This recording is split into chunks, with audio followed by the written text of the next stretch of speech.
वित्तीय प्रबंध के तत्व बीकॉम पार्ट सेकंड अनुपात विश्लेषण की अपन चर्चाएं कर रहे थे।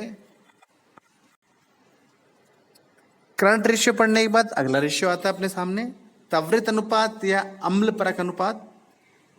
इसे हम इंग्लिश में बोलते हैं क्विक और एसिड टेस्ट रेशियो। चलिए बात करते हैं कि त्वरित अनुपात किसे कहते हैं। त्वरित अनुपात को अम्ल परक अनुपात, क्विक रेशियो या एसिड टेस्ट रेशियो व तरल अनुपात लिक्विड रेशियो भी कहते हैं।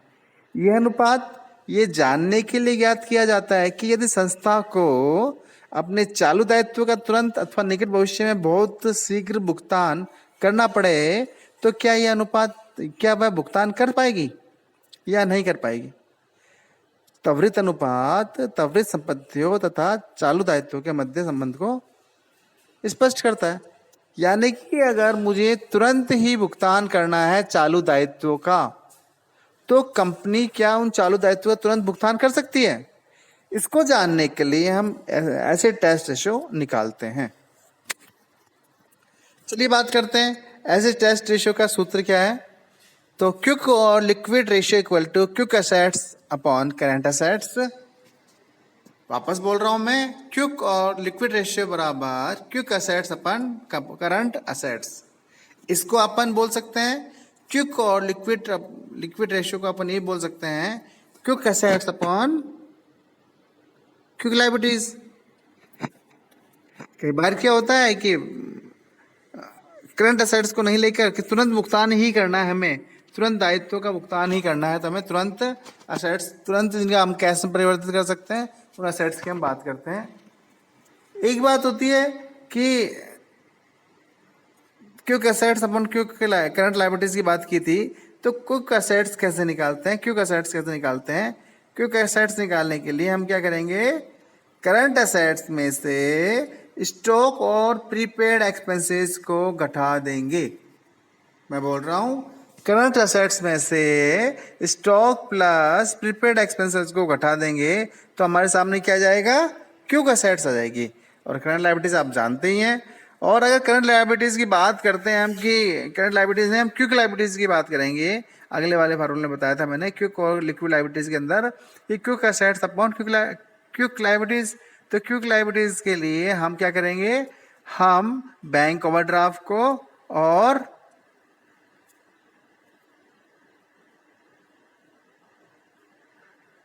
मतलब वो दायित्व है जिनका हमें कुछ दिनों बाद भुगतान करना है उनको हटा देंगे।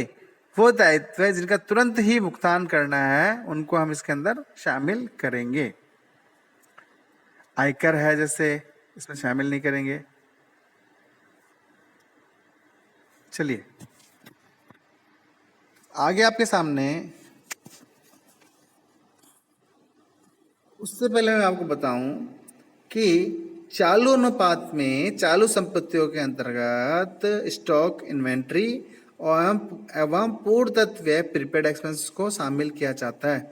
चालू अनुपात, जब करंट रेशियो की बात, करंट एसेट्स करंट लायबिलिटीज की बात कर रहे थे, तो चालू अनुपात में चालू संपत्तियों के अंतर्गत स्टॉक और प्रीपेड एक्सपेंस को हम जोड़ते थे।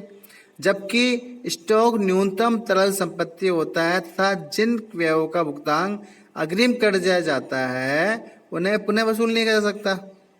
स्टॉक एक तो तरल कम होता है, दूसरा इसके मूल्य में परिवर्तन की संभावना भी रहती है। अतः चालू अनुपात द्वारा प्रदर्शित तरलता स्थिति अधिक विश्वसनीय नहीं मानी जाती है। तो चालू अनुपात की इसी कमी को दूर करने के लिए हमने क्या लिया, त्वरित अनुपात क्विक रेशियो का प्रयोग किया।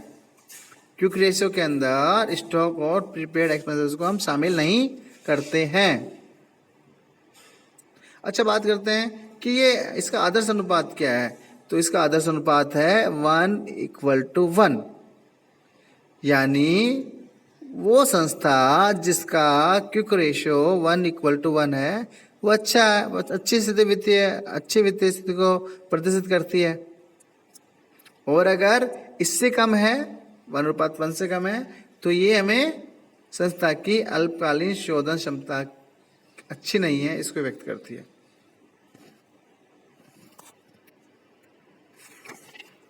बात करते हैं कि इसका महत्व क्या है। तो महत्व के रूप में तरल अनुपात या क्विक रेशो का महत्व क्या है? तो यह व्यवसाय की अल्पकालीन शोधन क्षमता का वास्तविक परिचालक है। 1:1 से अधिक का अनुपात सुदृढ़ वित्तीय स्थिति को तथा 1:1 से कम का अनुपात विकट वित्तीय स्थिति को प्रदर्शित करता है। वित्तीय संस्थाओं के लिए एक ये महत्वपूर्ण अनुपात होता है। ये तरलता माप का अधिक कठोर प्रमाप है। ये फर्म की अल्पकालीन संपत्ति से फर्म के अल्पकालीन दायित्वों के भुगतान की अधिक अच्छी क्षमता का माप प्रस्तुत करता है। यदि चालू अनुपात 2:1 से अधिक है तथा त्वरित अनुपात 1:1 से कम है तो यह अत्यधिक सामग्री को व्यक्त करता है। यह एक गुणात्मक प्रकृति का माप है।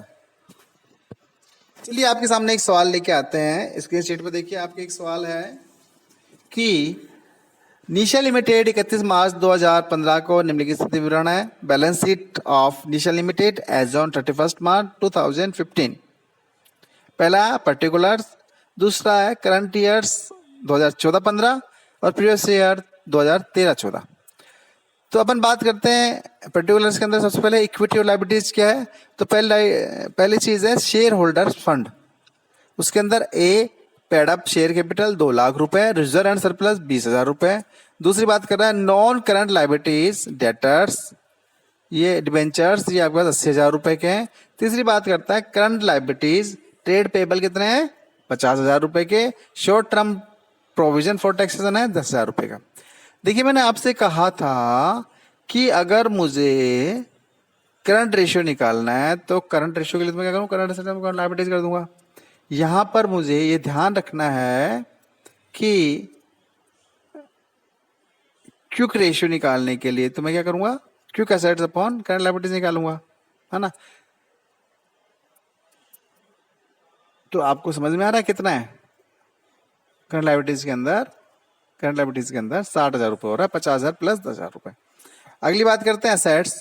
असेट्स के अंदर नॉन करंट असेट्स है, फिक्स असेट्स से कोई मतलब नहीं है। करंट असेट की बात करते हैं इन्वेंट्री, इन्वेंट्री मतलब स्टॉक। अगली बात करते हैं कैश प्लस कैश इक्विवेलेंट यानी कि कैश एट बैंक और कैश इन हैंड, इसकी बात कर रहा है। कैश इन हैंड है 50,000 रुपये, बैंक है 10,000 रुपये। अदर करंट असेट्स है, प्रीपेड एक्सपेंसेस है 5,000 रुपये का। देखिए सबसे पहले बात करते हैं हम इन अनुपातों की गणना कीजिए। क्या क्या मांग रहा है ये? पहली बात कर रहा है करंट रेशियो चालू अनुपात, दूसरी बात कर रहा है क्विक रेशियो त्वरित अनुपात। करंट रेशियो के लिए आपके पास फार्मूला है, क्या है? क्या बताइए? हाँ, करंट रेशियो बराबर current asset upon current liabilities. तो करंट एसेट्स कितनी हो गई? जोड़ लीजिए, 40,000 स्टॉक के रूप में, ट्रेड रिसीवेबल 30,000 रुपए, कैश 25,000 रुपए, कैश एट बैंक 10,000 रुपए और प्रीपेड एक्सपेंसेस 5,000 रुपए। तो ये आपके सामने, क्योंकि करंट रेशियो की बात कर रहा हूँ मैं, करंट क्विक रेशियो की बात नहीं कर रहा। करंट रेशियो में तो current asset upon current liabilities होगी। तो इसके अंदर टोटल मिलाकर मेरे पास क्या आ गया है? 1,10,000 रुपए। अब करंट लायबिलिटीज की बात करता हूँ। करंट लायबिलिटीज में पास दो आइटम थे, ट्रेड पेबल और short term provision for taxation 60,000 रुपए। तो मैंने 1,10,000 रुपए अपॉन 60,000 कर दिया, तो 1.83 अनुपात 1 आपके सामने करंट रेशियो नजर आता है। जब मैं बात करता हूँ क्विक रेशियो की तो सीधी सी बात है, क्विक एसेट्स है, क्विक एसेट्स निकालने के लिए मैं क्या करूंगा? करंट एसेट के अंदर से स्टॉक और प्रीपेड को घटा दूंगा। स्टॉक और प्रीपेड मेरे सामने कितना है? साफ साफ दिख रहा है, 25,000 रुपए है, नहीं 40,000 रुपए स्टॉक है और प्रीपेड है 5,000 रुपए। तो कुल मिला के 45,000 रुपए घटा दूंगा। किस में से घटा दूंगा? 45,000 रुपए जो करंट एसेट्स थे। करंट एसेट कितनी थी? 1,10,000। 1,10,000 उससे मैंने कितना घटा दिया? 45,000 घटा दिया। तो कितना हो गया? 65,000 रुपए हो गया। नीचे वही रहते हैं करंट लायबिलिटीज। करंट लायबिलिटीज आपके पास कितनी थी? 60,000 रुपए। तो मैंने 65,000 अपॉन 60,000 करा तो मेरे सामने नजर आ रहा है 1.08 इक्वल टू 1। ठीक है, तो देखिए निष्कर्ष रूप में हम बोल सकते हैं संस्था का चालू अनुपात 1.83:1 है, जो 2:1 के परमापित अनुपात से कम है। अतः संस्था की अल्पकालीन शोधम क्षमता संतोषजनक नहीं है। ये कहना चाह रहा है कि जो इसका स्टैंडर्ड था 2:1, तो 2:1 नहीं होके 1:1:3 हो गया है, तो ये 2 से कम है, अतः इसकी शोधन क्षमता अच्छी नहीं है।